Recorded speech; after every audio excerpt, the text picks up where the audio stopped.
testing and Erlang for real world. Yeah. Does everyone hear me okay? Is this working? Maybe not. Yeah? All right, let me put this up. Okay. Cool. Let me know if you can't hear me. All right. So modeling state transitions with specification-based random testing. It's a long title. It sounds almost as cool as Haskell.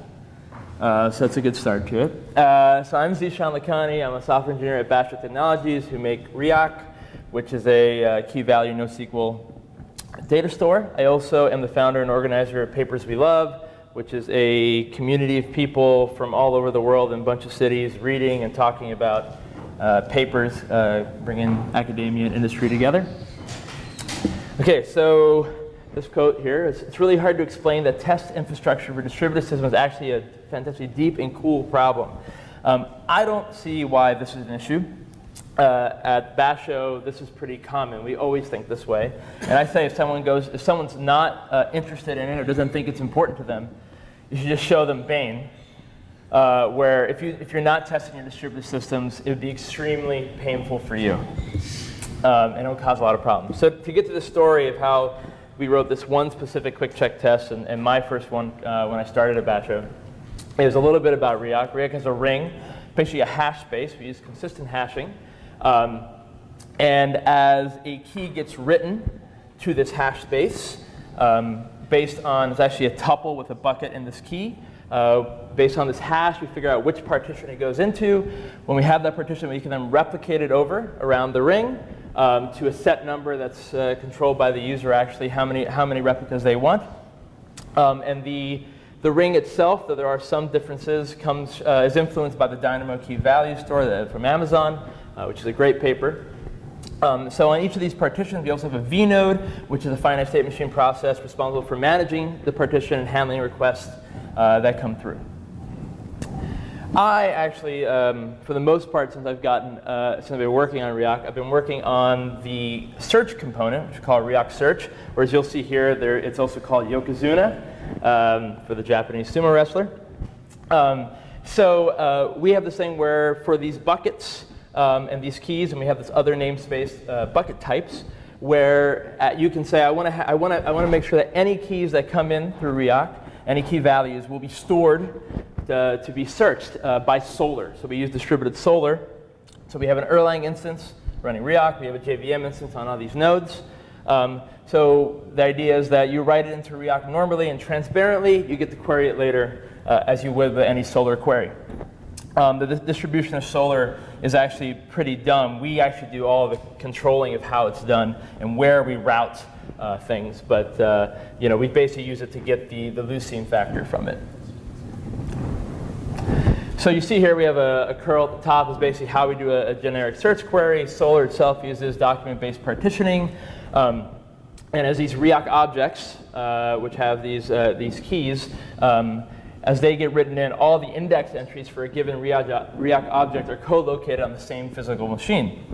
So basically we have this kind of one-to-one as key values get written in, we can search those values on those nodes. Now, typically in document-based partitioning, you would actually search across all the nodes. We don't necessarily have to do that because we have replicas, so we can use this coverage set that we have that can also filter out overlap, so we know which nodes we need to do to get the query going, but we don't have to go get all of them.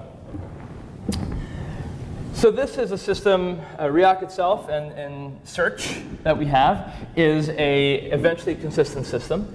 Riak is highly available. I'm not talking too much about that, where we have hinted handoff and all these other things going on. But the eventual consistent part is very important. We want this liveness property that guarantees that something good eventually happens.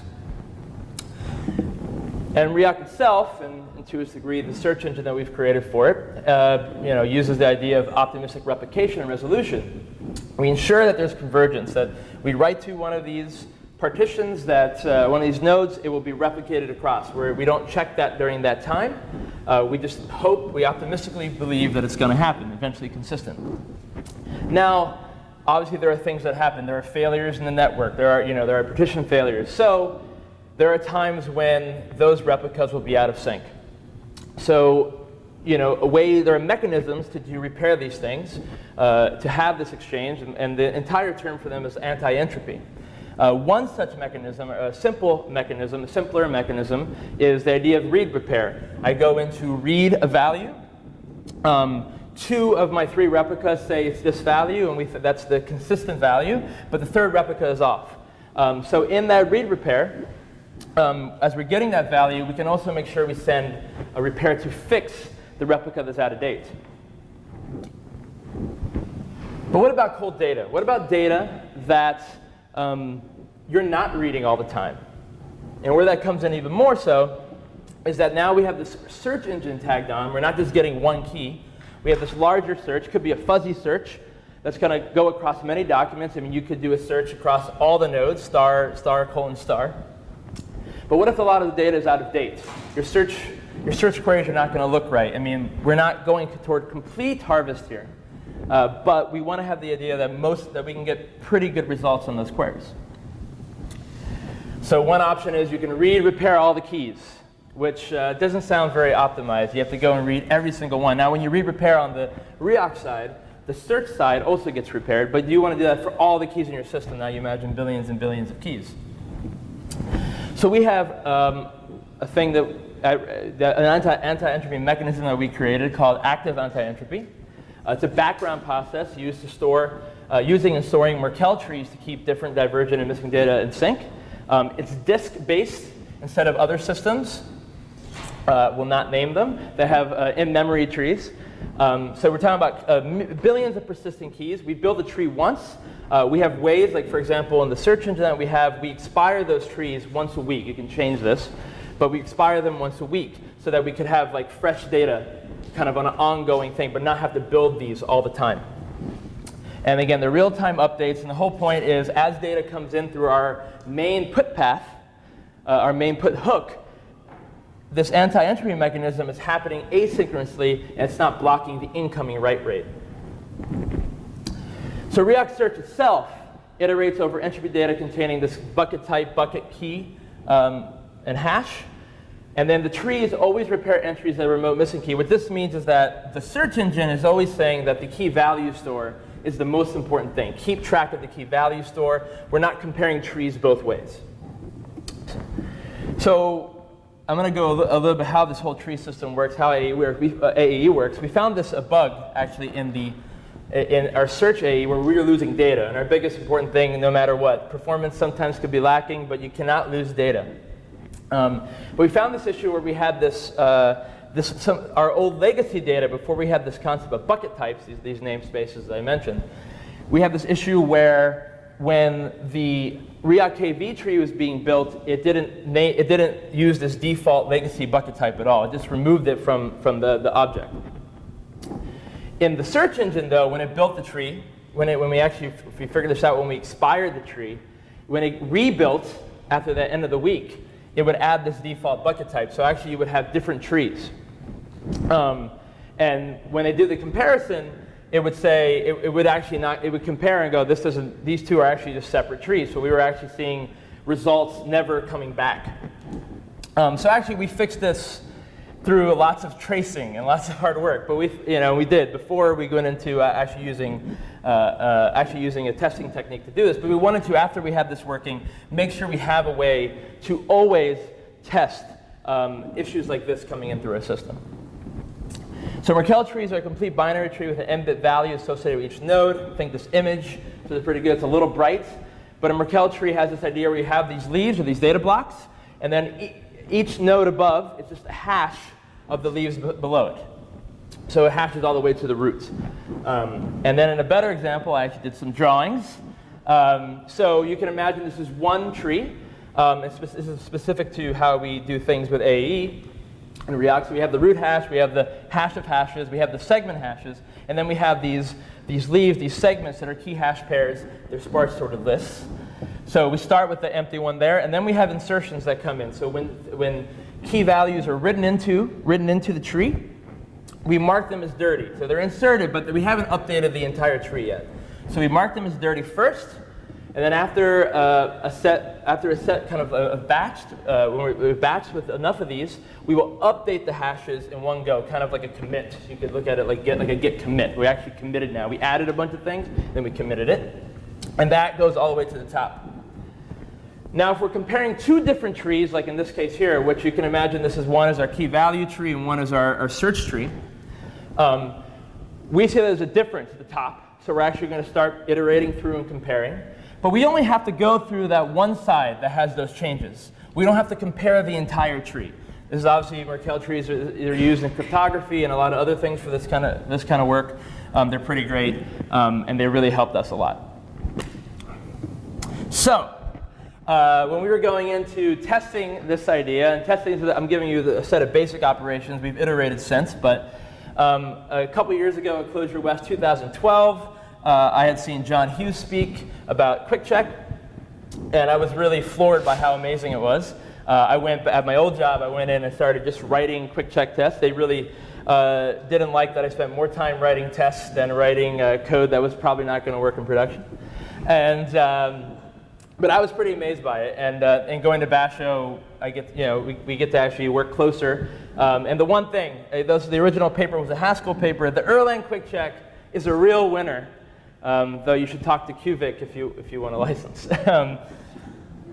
So from that talk, I would say I can't forget the mantra that John Hughes told me, and that mantra was, don't write tests, generate them. And if you look at any of the slide decks, I'll have that in big font. I'll just say it. But don't forget the mantra. So what it gives you have the idea of generators. You have this amazing thing where you can shrink. Once it finds a failure, you can shrink down to a smaller subset of failures or failure. Controlled randomness, where you can control these generations based on frequency and other things. There's also work where you can do randomized scheduling to find race conditions with a tool called Pulse. We use that for other tests. I'm not showcasing that here.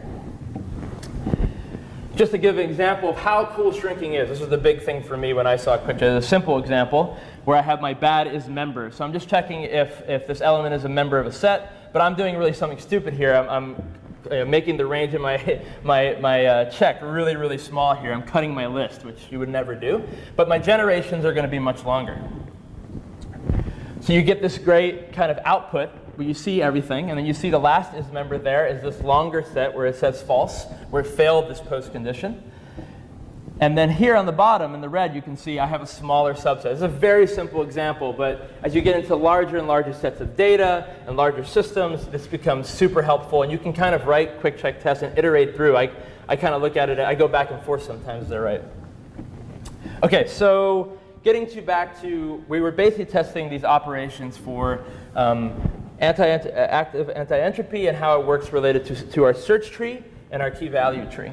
So I basically come up with some generators. The most important one, we'll get to it right here, is this React object. So I'm creating these generated React objects. The sparse ones, we're not really testing anything too complex with them. So you see here I get my sparse generation. This is just one example of a generated React object. So we can do a lot of things with Quick Check normally. The cool thing that I'm talking about here is we wanted to create a state machine test. And EQC statum, which is all I have to do is include that lib to have this power, provides functions for testing operation, the side effects, which are specified via an abstract state machine. We have these two different, actually these trees that I'm talking about in React, they're processes. And I'll come back to that in 1 second. So I think there. Yeah, so we have these processes. So we want to start these processes up. We want to insert into them. So actually each of these processes, these index hash tree processes, have multiple hash trees based on this replication factor. Not an important thing for a test per se, but it's something to know about. So we have these processes which have these trees. We're going to insert into them. We're going to update them. We're going to compare them. Here's a set of commands. So there's this level in the state machine test where you have your symbolic variables and your dynamic values. So you have the point where you're going to generate this code, you have generation time and execution time. The big important things, and you'll see these throughout, is the next state, the preconditions, and the post-condition, and the commands. So I start with my initial state record. The thing I draw into here is that I have these ID objects. These are my model. So I'm basically creating a model that I'm going to compare, and I have the actual code that I'm going to call, the actual tree processes. Then I'm going to compare that my model is correct compared to the actual functions that I call. So we have this one React key value ID, index process tree and one Yokozuna one, that's the search one. This happens per vnode. We have multiple hash trees, but again, we're not really going to deal with that in this specific version of the test that I'm showcasing. we actually constrained in this test. We didn't want to test all the entire hash space, so we actually constrained it to one partition. We just want to test one tree at that partition, the KV tree, and one search tree at that partition. Okay, so here's again a basic example, and actually these group operators that you have in QuickCheck for running these state machine tests are pretty easy. Once you start writing them, you can kind of just write them over and over and over again. So the key things here is I have a precondition. I have this KV tree process. I have this precondition that says, well, don't, this insertion process, this insertion code will not occur if my process is not up yet. It's a pretty simple precondition. And then I have the command, which is what you see there, where I have my AQC util, that re-object. That's the object that I'm generating. That's the generator that I've created. So that's going to happen at generation time, where it's going to call the command to generate that code. And then I have the next state. This is the state of my model that happens both on the generation side and the execution side, where I'm going to pass this to the next state to then have a post-condition comparison. So here is the actual index KV tree call, the actual call to the actual functions themselves. In this case, I'm saying if I can actually generate various methods here. I can say there's a synchronous call and asynchronous call. It doesn't really matter. But it will generate different variations of this throughout the test run. But this is very simple. I'm just creating these processes here and inserting an item. So the same thing here. The search tree one looks very, very much the same as the KV one, because I'm inserting items to the different trees, so I can update them and then compare them. So I also insert both at the same time. So I can say I'm inserting separately, I'm inserting at the same time, I have these different states. And just to go back, this is the same process I'm talking about where I'm inserting these dirty segments. This is what we're doing. So then we're going to update the hash trees. So in the update, I also have these preconditions to make sure that I have these tree processes starting.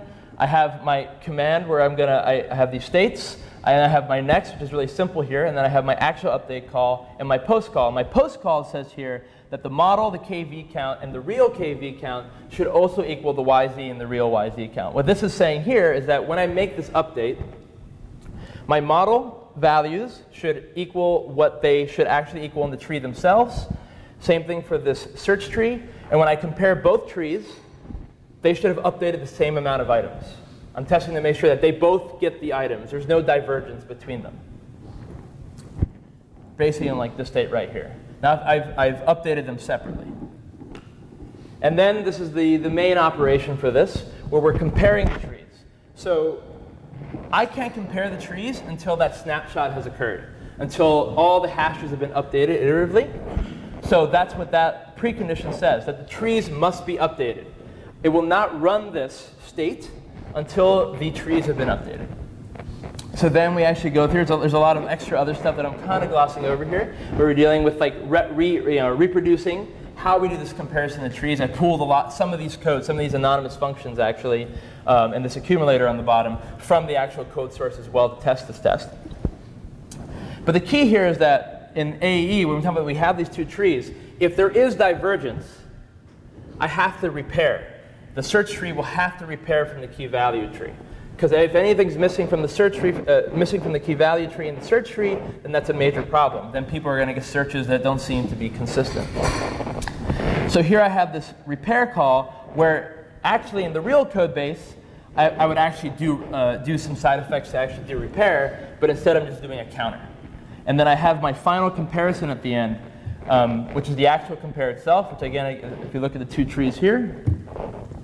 And then I have the post condition, which is kind of my invariant. This is the specification. This is the whole thing to show that it works, which is I fetch from these dictionaries my model, I do these folds, and I have to make sure that the tree on one side is equal to the tree on the other.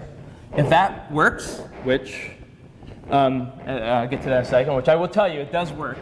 As you can see, if I have this distribution, this is the aggregate here, where I have the distribution, where I have the inserts of the trees, the update, and the compares. And this just tells me how much each of these commands have run in each of the states. And this here is actually me running the entire property. This is the one property that tests these two trees. So what this has done, when we went through this process, we were able to say, we were able to say that these operations, very basic operations here, there's actually nothing too crazy. It's just that sometimes when we realize little bugs like the one we found where we were missing this one type when we compared the trees, it was because we didn't have any tests that went through every single state that the tree goes through.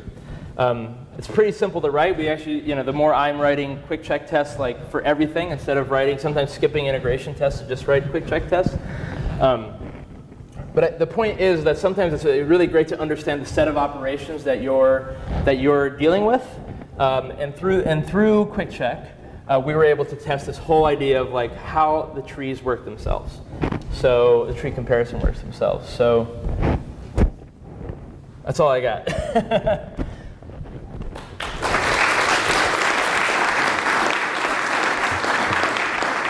And some thanks, and there's footnotes for all the links in here and what I've referenced.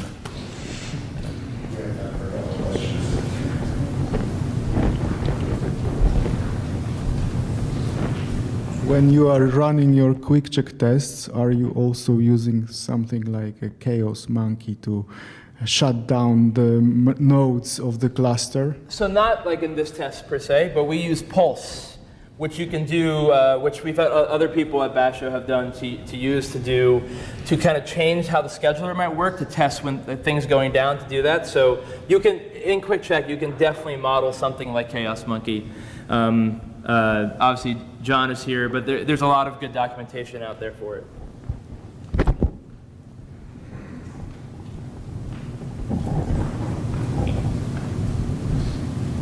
I believe I saw John give a talk at MIT a few years ago where he was talking about using modeling processes in Erlang. Do you recall the talk? I was trying to figure out if there was any connection or What? if you. Yeah, I mean, we're actually modeling processes here. Okay, yes. So I say trees, it sounds like, well, it's like data structures. It seems that way. Okay. But actually, what these are actually the start. When I say spawn the links here, they're actually processes that they themselves control the trees because we have more hash trees per process. Okay. Yeah. So. Not that you couldn't do the same thing just with the data structures themselves, but we're testing how the processes that control these data structures run. Speaker?